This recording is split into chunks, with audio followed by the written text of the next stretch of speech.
Donc, vous pouvez mettre pause sur la vidéo, traiter, puis revenir voir la correction. Ok, on vient donc ici. Nous sommes donc sur l'expression G. Donc ici, nous allons appliquer la propriété qui dit tout simplement qu'on a A puissance N multiplié donc par B puissance N, tout ceci égale à AB puissance N. Donc nous allons appliquer donc cette propriété de puissance qui dit ceci. Donc ici on a 4 au carré multiplié donc par 3 au carré.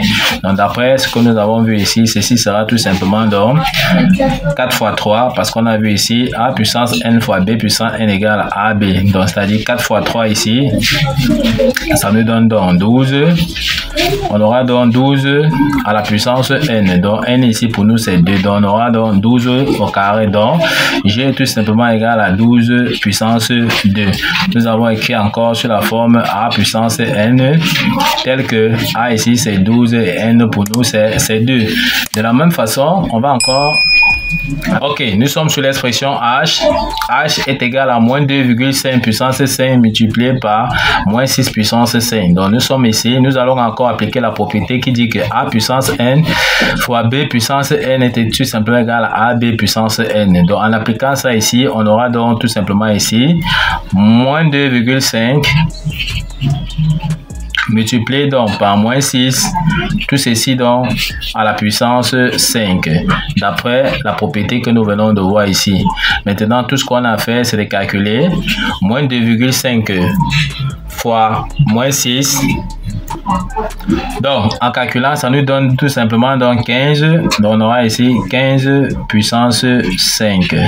Donc, voici donc l'expression de H. Ici, nous avons encore écrit sur la forme A puissance N telle que A c'est 15 et N c'est 5. Nous sommes donc sur l'expression de I. Ici, on demande de calculer I qui est égal à racine de 3 puissance 3 multiplié par racine de 18 à la puissance 3. De la même façon, ici, on va encore appliquer la propriété qui dit que A puissance N fois B puissance N est égal à AB puissance N. Donc ici, on aura racine de 3. Donc ici, on aura tout simplement ici racine donc de 2 multiplié donc par racine de 18, le tout à la puissance 3. D'après donc la propriété que nous venons de voir ici, ça sera A fois B puissance N.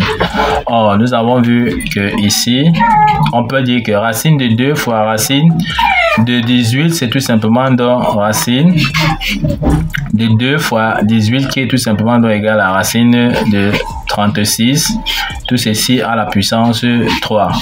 Or, nous avons vu également que racine de 36, c'est tout simplement donc 6.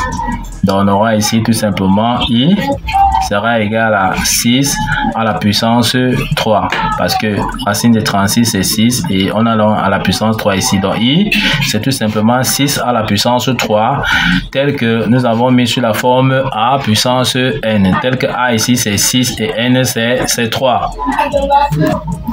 Ok, nous sommes donc sur l'expression de J qui est égale à 3 septièmes multiplié par moins puissance. Nous sommes sur l'expression de J qui est égale à 3 septièmes puissance moins 5 multiplié par 5 neuvième puissance moins 5. Ça veut dire que nous allons appliquer la propriété des puissances qui dit tout simplement qu'on aura A puissance N multiplié par B à la puissance N est égal tout simplement donc à A fois B, le tout à la puissance N.